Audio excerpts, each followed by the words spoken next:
दिल्ली के constitution club में रविवार को गुर्दे की लंबी समय से चली आ रही बीमारियों को रिवर्स करने के आशाजनक तरीके एंड ऑफ ट्रांसप्लांट पुस्तक का विमोचन किया गया। विमोचन में doctor OP Gupta, registrar Shridhar विश्वविद्यालय राजस्थान, आचार्य मनीष, चेयरमैन हिम्स अस्पताल और गुरुत्वाकर्षण प्रतिरोध एवं संतुलित आहार gravitational residence and diet grade के जनक डॉक्टर विश्व स्वरूप राय चौधरी मौजूद थे। इस विमोचन में डॉक्टर विश्व स्वरूप ने किताब के बारे में जानकारी साझा की और बताया कि कैसे गुर्दे की बीमारियों से छुटकारा पा सकते हैं। उन्होंने अपने अध्ययन के माध्यम से ग्रिड सिस्टम का सुझाव निकाला जिससे क्रोनिक किडनी डिजीज को ठीक किया जा सकता है। डॉक्टर विश्व स्वरूप ने बताया कि इस अध्ययन में जिन मरीजों का पूरी तरह इलाज हुआ यानी ग्रिड प्रक्रिया को अपनाया गया उनमें से 75% डायलिसिस से मुक्त हो गए और 89% को दवाइयों से पूर्ण रूप से या आंशिक तौर पर छुटकारा मिल गया। डॉक्टर विश्व स्वरूप राय चौधरी ने ग्रिड प्रणाली के बारे में कहा कि इसमें किडनी मरीज को 2 घंटे तक गर्म पानी की इमर्शन थेरेपी दी जाती है और उसका सिर एक खास निर्धारण कोण पर रखने के अलावा उसे अनुशासनपूर्ण आहार देना शामिल है। इसके अलावा 2 घंटे तक लेटाकर पैरों के मुकाबले उसका सिर एक खास निर्धारित कोण पर नीचे रखा जाता है। इसके अलावा डॉक्टर स्वरूप से जब कोरोना के बारे में सवाल किया गया तो उन्होंने कोरोना को एक साधारण फ्लू बताया और कहा कि कोरोना को बहुत बड़ा चढ़ाकर दिखाया जा रहा है।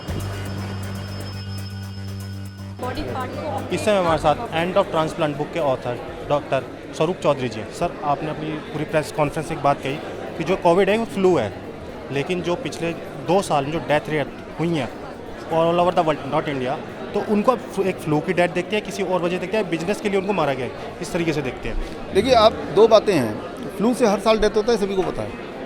पिछले 5 साल के आंकड़े आप इंटरनेट पर ले सकते हैं। पूरी दुनिया में करीब 7.5 लाख लोग मरते हैं हर साल फ्लू से। पिछले 2 साल में आप देखिए फ्लू से कितने लोग मरे हैं, वही आंकड़ा देखेंगे 0 का, क्योंकि फ्लू वाले डेथ को ही कोविड डेथ बताया गया, नंबर 1। नंबर 2, आप देखेंगे ICMR का गाइडलाइन था और अभी भी है कि कोई भी इंसान जब मरेगा तो अगर कोविड पॉजिटिव आता है साथ में तो उसको कोविड डेथ बताएंगे। कोविड नेगेटिव आता है लेकिन मरते वक्त सांसों की दिक्कत है तो भी कोविड पॉजिटिव डेथ बताएं, उसे कोविड डेथ ही बताएंगे। इस तरह से मैनिपुलेशन किया गया ताकि कोविड के आंकड़ों को बढ़ाया जाए। एक्चुअली कोविड जिसे कोरोना बोलते हैं, कोरोना तो एक वायरस है जो आज से सदियों पहले भी था और आज भी है। जितनी बार आपको फ्लू होता है उस बार उसमें 2 बार हमेशा कोरोना की वजह से ही होता है, तो कोई नई चीज़ तो है ही नहीं, नया से प्रोपेगेंडा है। जो डेथ हुए हैं, डेथ का मेन कारण है रेमडेसिविर, लेपिनोविर, रेटिनोविर, तो हाइड्रोक्सीक्लोरोक्विन, ये सारी दवाइयां हैं जो most of them are banned already. Plasma therapy, ये बैंड थेरेपी है, 10 साल पहले ही बैन था क्योंकि लोग मरते हैं इससे। वो पॉइजन लोगों को दिया गया, लोग जब मर गए तो देखो जी कोविड से मर गए। अगर ये दवाई इतनी कारगर थी तो ये सारी दोबारा बैन कैसे हो गई? ये इसलिए हो गई क्योंकि अब पोल खुलने लगी कि दवाइयों से लोगों की डेथ हो रही है। तो death because of the medicine, death because of the vaccine, death because of other illness, death because of flu, इन सबको उठा के बोल दिया कोविड डेथ। मतलब आपने सीधा आरोप एक तरह से पूरी एलोपैथी है जो इंग्लिश मेडिसिन उस पर डाल रहे हैं आप, जो भी डेथ हुई है वो तो है ही, उन्हीं का काम है। आप देखिए आयुर्वेद के hospitals, homeopathic hospitals, naturopathy hospital सब बंद करा दिए। पहले 4-5 महीने बंद थे वो कि कोई प्रैक्टिस ही नहीं कर सकता। तो जाहिर सी बात है सारे जो लोग आयुर्वेद में गए उनमें से कितने लोग मरे? उसमें रेयरली कोई मरा होगा, रेयरली कोई। और आपने बीच में कहा था कि आपको आयुष मंत्रालय से रिकॉग्नाइज करा गया इस थेरेपी को, तो लेकिन इसको अब तक पब्लिक क्यों नहीं किया गया आयुष मंत्रालय की तरफ से? आयुष मंत्रालय के जो डॉक्टरों ने हमारे कोविड सेंटर, जिसे हम फ्लू सेंटर बोलते हैं, उसमें आए, वहाँ आके उन्होंने स्टडी किया, फिर रिपोर्ट जारी किया कि इनके जो पद्धति से एक भी मौत नहीं हो रही है, 3 से 7 दिन में लोग ठीक हो रहे हैं और कोई दवाई नहीं है। लेकिन अब वो रेटिविज्म है जो उसके बाद जो आयुष मंत्रालय में जो मेरे ख्याल से जो सेक्रेटरी हैं उन्होंने उसको रोक दिया, जो कि डॉक्टर नहीं है।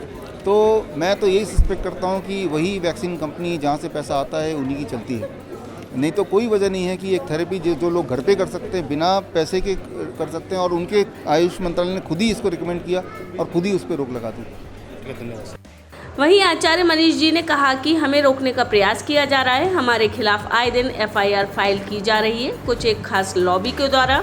4 महीनों में क्या-क्या झेला हम लोगों ने।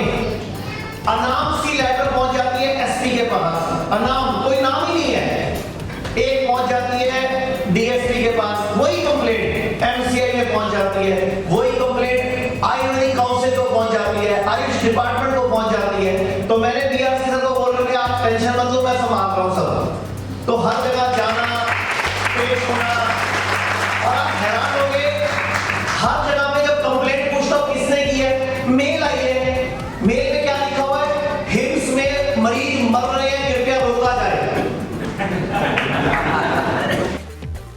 कार्यक्रम के अंत में वहां मौजूद लोगों ने डॉक्टर विश्व स्वरूप से सवाल जवाब किए और जाना कि इस थेरेपी को कैसे घर पे कम पैसों में देसी जुगाड़ से खुद को ठीक करते हैं। डॉक्टर ने बताया कि आप घर में पड़े पुराने पानी के ड्रम को कट करके टब के रूप में इस्तेमाल कर सकते हैं। आप इस खबर के बारे में क्या सोचते हैं, हमें कमेंट सेक्शन में बताएं। साथ ही ब्रह्मास्त्र न्यूज़ को सब्सक्राइब और शेयर भी ज़रूर करें।